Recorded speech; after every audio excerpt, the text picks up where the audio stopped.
Went Hoff factor देखते ही डर लगने लगता है? अब नहीं लगेगा, क्योंकि आज मैं आपको देने वाली हूँ ऐसे चीट कोड्स जिनकी हेल्प से आप किसी भी वेंट ऑफ फैक्टर के क्वेश्चन को इजीली सॉल्व कर सकते हैं। और ये टॉपिक बेहद इंपॉर्टेंट है, चाहे वो बोर्ड्स हो, चाहे वो जे हो, चाहे वो नीट हो। हे गाइस, तो दिस साइड विशाली चौधरी। तो मैं आज आपको देने वाली हूँ ऐसे चीट कोड्स जिनकी हेल्प से आप क्वेश्चंस को इजीली सॉल्व कर सकते हैं। तो बिना किसी लेट करे स्टार्ट करते हैं वीडियो को। तो जब भी आपको वेंट ऑफ फैक्टर निकालना होता है तो उसमें दो केसेस होते हैं आपके पास, डिसोसिएशन एंड एसोसिएशन। तो दोनों ही केसेस में हम वेंट ऑफ फैक्टर की वैल्यू निकालेंगे, डिसोसिएशन एंड एसोसिएशन।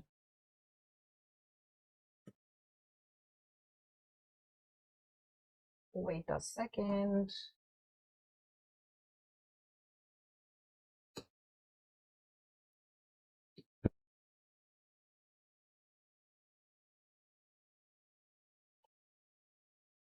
तो डिसोसिएशन के केस में जो वेंट ऑफ फैक्टर का फॉर्मूला होता है that is i is equals to 1 minus alpha plus n alpha.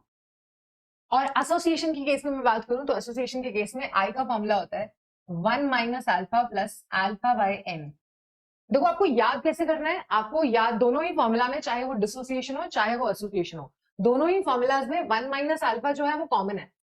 1 minus alpha is common here, यहाँ पे भी 1 माइनस अल्फा कॉमन है। अगर हम यहाँ बात करें तो डिसोसिएशन के केस में नंबर ऑफ पार्टिकल्स बढ़ते हैं, क्योंकि नंबर ऑफ पार्टिकल्स बढ़ते हैं तो एन से मल्टीप्लाई हो गया अल्फा। एसोसिएशन के केस में नंबर ऑफ पार्टिकल्स कम होते हैं, तो यहाँ पे आपने अल्फा को एन से डिवाइड कर दिया। ऐसे आप इसको याद रख सकते हैं। तो ये दोनों फॉर्मूलाज हैं। अब डिसोसिएशन के केस में जो आई की वैल्यू होगी वो हमेशा 1 से बड़ी होगी। इन case of dissociation I value will always be greater than 1। वहां अगर मैं एसोसिएशन की बात करूं तो यहाँ आई की वैल्यू हमेशा 1 से छोटी होगी। तो चलिए इसको अप्लाई कैसे करना है आपको क्वेश्चंस में, वो मैं आपको बताती हूँ और आपको बिल्कुल क्रिस्टल क्लियर हो जाएगा। तो एक एग्जांपल हम ले लेते हैं। सबसे पहले मैं बात जो करूंगी वो मैं स्ट्रॉन्ग इलेक्ट्रोलाइट्स की बात करती हूँ। सबसे पहले हम बात करेंगे फॉर स्ट्रॉन्ग इलेक्ट्रोलाइट्स। अगर हमारे पास क्वेश्चन में स्ट्रॉन्ग इलेक्ट्रोलाइट्स गिवन होंगे तो स्ट्रॉन्ग इलेक्ट्रोलाइट्स के केस में जो अल्फा होता है, अल्फा यहाँ पे डिग्री ऑफ डिसोसिएशन है, और क्योंकि स्ट्रॉन्ग इलेक्ट्रोलाइट्स 100% टूटते हैं तो यहाँ पे जो अल्फा होगा वो आपकी अल्फा की वैल्यू 1 होगी, क्योंकि स्ट्रॉन्ग इलेक्ट्रोलाइट्स वो होते हैं जो 100% आयोनाइजेशन करते हैं, 100% आयोनाइजेशन। ओके, तो अगर अल्फा की वैल्यू 1 होगी तो आई का फॉर्मूला क्या होगा in case of strong electrolytes? देखिए I is equals to 1 minus 1 plus n into 1, तो ये बराबर आ जाएगा एन के, यानी कि आई की वैल्यू एन के बराबर ही होती है। आई की वैल्यू स्ट्रॉन्ग इलेक्ट्रोलाइट्स के लिए नंबर ऑफ पार्टिकल्स के बराबर होती है। चलिए एक एग्जाम्पल से समझ लेते हैं। फॉर एग्जाम्पल अगर मैं बात करूं NaCl की, मैंने बात करी NaCl की। अगर NaCl की बात करी जाए तो NaCl एक स्ट्रॉन्ग इलेक्ट्रोलाइट होता है, क्योंकि ये पानी में जाने के बाद आपको 2 आयंस देगा, Na positive and Cl minus. क्योंकि ये 2 आयंस दे रहा है तो I की वैल्यू इस केस में हमारे पास हो जाएगी I की वैल्यू 2, राइट। अब हम और एग्जांपल्स की बात कर लेते हैं। मान लीजिए आप H2SO4 को डाल रहे हैं पानी के अंदर, तो अगर आप H2SO4 को पानी के अंदर डालेंगे और आपको ये क्वेश्चन में गिवन है, वैसे तो आप पता है आपको कि ये स्ट्रॉन्ग एसिड है, तो ये कितने आयंस दे रहा है? 3 आयंस दे रहा है पानी में जाने के बाद, इसलिए यहाँ पे आई की वैल्यू 3 हो जाएगी। तो आप डायरेक्टली बता सकते हो कि स्ट्रॉन्ग इलेक्ट्रोलाइट के केस में आई की वैल्यू नंबर ऑफ पार्टिकल्स के बराबर होती है। लेकिन अगर आपके पास एक वीक इलेक्ट्रोलाइट है तो वीक इलेक्ट्रोलाइट के केस में आपको अल्फा हमेशा दिया जाता है, और उस केस में आप आई की वैल्यू कैसे निकालेंगे वो जरा हम समझ लेते हैं, फिर हम आते हैं एसोसिएशन पे, राइट। तो ठीक है, तो अब हम बात कर लेते हैं वीक इलेक्ट्रोलाइट्स की। In case of weak electrolytes, तो वीक इलेक्ट्रोलाइट्स के केस में alpha will always be given to you, alpha will be given to you, okay. अब जैसे फॉर एग्जाम्पल एक एग्जाम्पल ले लेते हैं। फॉर एग्जाम्पल आपके पास है acetic acid CH3COH। CH3COH is 10% dissociated, 10% dissociated in aqueous solution, in aqueous solution। ये आपको क्वेश्चन में गिवन है। तो आप इस केस में अल्फा आई की वैल्यू कैसे निकालोगे? तो आपके पास पता है, अगर जो 10% डिसोसिएशन हमें कहा है तो इसका मतलब है अल्फा किसके बराबर हुआ? 10/100 के, तो अल्फा की वैल्यू यहाँ गई 0.1।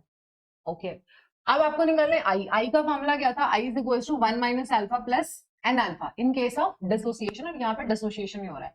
तो आई की value 1 minus 0.1 plus, if I talk about CH3COH, अगर CH3COH को आप पानी के अंदर डालोगे तो ये 2 आयंस देगा, CH3CO minus and H plus, इसलिए यहाँ पे जो N की वैल्यू है वो 2 है। सो 2 इंटू 0.1, तो आपके पास आ गया ये 1 + 0.1 विच इज 1.1। तो मैंने आपको बताया था कि आई की वैल्यू जो होती है वो 1 से बड़ी होती है इन केस ऑफ डिसोसिएशन, इसलिए यहाँ पे आप देख भी रहे हो कि आई की वैल्यू 1.1 आई है, राइट। अब अगर मैं बात करूं एसोसिएशन के केस में, तो चलिए चलते हैं फिर एसोसिएशन पे। इन केस ऑफ एसोसिएशन आप आई की वैल्यू कैसे निकालोगे? तो जैसे इसको भी एक एग्जांपल से समझ लेते हैं। मान लो मैंने एग्जांपल लिया कि एग्जांपल है हमारे पास कि CH3COH is 10% dimerized in benzene। ये आपको क्वेश्चन में गिवन है और आपको आई निकालना है, फाइंड आउट आई। तो इस केस में आप आई की वैल्यू कैसे कैलकुलेट करोगे? देखिए, जब भी डाइमराइजेशन होता है तो डाइमराइजेशन के केस में जो आई की जो आपकी अल्फा की वैल्यू एन की वैल्यू ली जाती है वो 2 ली जाती है। मैं यहां लिख भी देती हूं, in case of dimerization n value will be taken as 2। In case of trimerization n value will be taken as 3 and in case of tetramerization n value will be taken as 4। ठीक, तो अब यहाँ पे तो dimer बन रहा है, तो हम कैसे निकालेंगे किसकी वैल्यू हमें निकालनी है?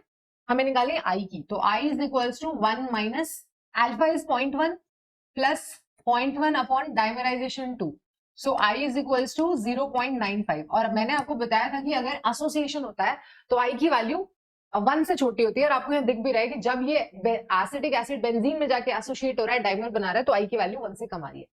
तो ये चीट कोड्स आपको इतने ज्यादा हेल्प करेंगी, अब आप कोई भी क्वेश्चन इन चीट कोड्स की हेल्प से सॉल्व कर सकते हो। अगर आपको ये वीडियो अच्छी लगी, टॉपिक बिल्कुल समझ में आया, तो मुझे कमेंट करके जरूर बताइएगा कि आपको ये वीडियो कैसी लगी और आप किस और टॉपिक्स पे वीडियो चाहते हैं। तो see you in the next video, till then take care and bye bye.